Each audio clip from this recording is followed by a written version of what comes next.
வணக்கம், வாழ்க வளமுடன். Welcome to food mom kitchen. இன்றைக்கி நாங்கள் பீக்கங்காய் பொரிச்ச குழம்பு வைக்க போகிறோங்க. பீக்கங்காய் தோல் சீவி வச்சுருக்கோம் பாருங்கள். தோலில் துவையெல்லாம் அரைக்க போகிறேன். அதில் ஏகப்பட்ட சத்துக்கள் நிறைய இருக்குது, எல்லாருக்கும் தெரியும். பீக்கங்காய் தோலில் துவையல், பீக்கங்காய் பொரிச்ச குழம்புங்க. பார்த்திங்கன்னா பாவக்காய் கட் பண்ணி பீக்கங்காய் சட்னிக்கு பீக்கங்காய் தோல் சீவி வச்சதுக்கு அடுத்தது ஒரு வெங்காயம் கட் பண்ணி வச்சுருக்கேன், 2 பூண்டு பல், ஒரு சின்ன இஞ்சி துண்டு, ஒரு சின்ன லெமன் சைஸ் நெல்லிக்காய், அதேமாதிரி 3 பச்சை மிளகாய், ஒரு 2 கொத்து கருவேப்பிலை, உளுத்தம்பருப்பு. பார்த்திங்கன்னா கருப்பு உளுத்தம்பருப்பில் ஃபைபர் நிறையா இருக்குது. அதனால் நம்ம கருப்பு உளுத்தம்பருப்பு சேர்த்து துவையலெல்லாம் அரைச்சோம்னா உடம்புக்கு ரொம்ப நல்லது, ஹெல்த்தி. அதனால் கருப்பு உளுத்தம்பருப்பு ஆட் பண்ணியிருக்கோங்க. இதில் கொஞ்சம் ஆயில் விட்டு போடுங்க. ஆயில் விட்டுப்போம்.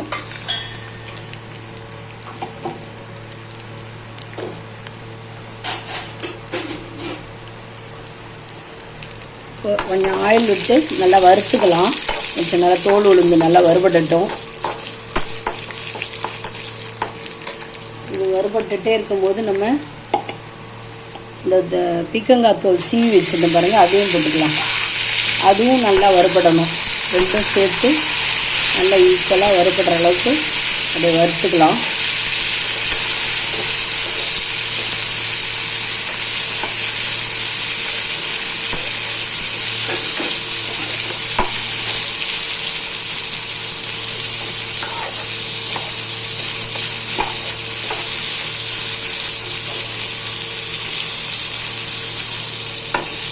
நல்லா வறுபட்டுட்டே இருக்கட்டும். இந்த சைட் பார்த்திங்கன்னா பீக்கங்காய் பொரிச்ச குழம்பு.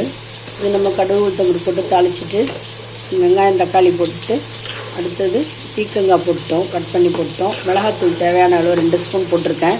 நல்லா கொதித்து காய் வெந்த உடனே சோம்பும் தேங்காயும், ஒரு 2 தேங்காய் பத்தையும் சோம்பும் அரைச்சி வச்சுருக்கேன், அதையும் அதில் ஆட் பண்ணுவேன். ரொம்ப டேஸ்டியாக இருக்குங்க அந்த குழம்பு, உடம்புக்கு ரொம்ப நல்லது. பீக்கங்காய் வாங்கினீங்கன்னா இந்த பீக்கங்காய் பொரிச்ச குழம்பு வச்சுட்டு நம்ம சாம்பாரும் வைக்கலாம். இது பொரிச்ச குழம்பு வைக்கிறேன் நான். பொரிச்ச குழம்பு வச்சுட்டு மீதி தோலை இந்த மாதிரி துவையல் அரைச்சிக்கலாம். ரொம்ப ஹெல்த்து உடம்புக்கு. இந்த மாதிரி செஞ்சு பாருங்கள், ரொம்ப நல்லாயிருக்கும், டேஸ்டியாக இருக்கும். இது நல்லா வறுபடணும்.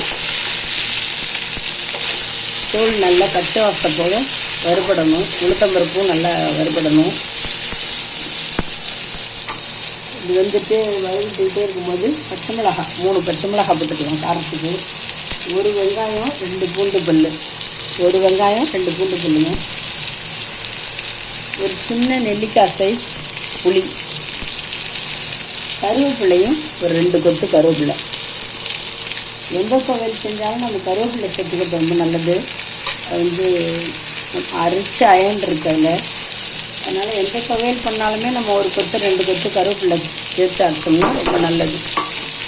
இது நல்லா வதங்கணும். இப்போ கொஞ்சம் ரொம்ப நிறைய வதங்கணும் இல்லை, கொஞ்சம் ஓரளவு நல்லா வதங்கினோன்னு துவையல் அரைச்சலாம். பச்சை ஸ்மெல் போக வதங்கினோன்னு கல்லுப்பு போட்டு துவையல் அரைச்சிட வேண்டியதாங்க. ஆறினோன்னு இதெல்லாம் தாளிக்க தேவையில்லை, அப்படியே சாதத்தில் போட்டு நல்லெண்ணெய் நெய் போட்டு பசஞ்சு சாப்பிட்லாம். ரொம்ப டேஸ்டியாக இருக்கும், உடம்புக்கும் நல்லது. சைடிஷ்ஷும் தேவையில்லை, குழம்புக்கு சைடிஷ்ஷே தேவையில்லை. இந்த துவையல் தொட்டுகிட்டே சாப்பிட்டுடலாம் நம்ம. இது வறுபடட்டும். இந்தாண்ட பொரிச்ச குழம்பும் ரெடி ஆகிடுச்சு பாருங்கள். நல்லா கொதித்து ரெடி ஆகிடுச்சு. ட்ரான்ஸ்ஃபர் பண்ண வேண்டியது தான்.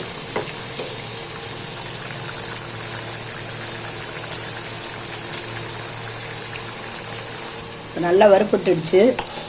ஆற வச்சுட்டு துவையல் அரைச்சிடலாம்.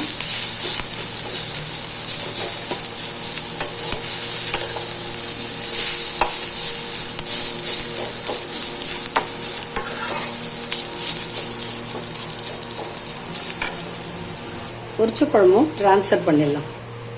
பொரிச்ச குழம்பு சூப்பராக ரெடி ஆகிடுச்சு. பீக்கங்காய் பொரிச்ச குழம்பு பாருங்கள். இப்போ பீக்கங்காய் தோலில் துவையல் அரைச்சிட்டோம், பச்சை பசுமையாக சூப்பராக இருக்குது. இதையும் ட்ரான்ஸ்ஃபர் பண்ணிட்டு பார்க்கலாம். இது செஞ்சு பாருங்கள், ரொம்ப டேஸ்டியாக இருக்கும், ஹெல்த்தியான உணவு கூட. இந்த வீடியோ உங்களுக்கு பிடிச்சிருந்துன்னா லைக் பண்ணுங்கள், கமெண்ட் பண்ணுங்கள், ஷேர் பண்ணுங்கள், மறக்காமல் சப்ஸ்கிரைப் பண்ணுங்கள். Thanks for வாட்சிங்கு. நம்ம நெக்ஸ்ட் நல்ல வீடியோவில் பார்க்கலாம்.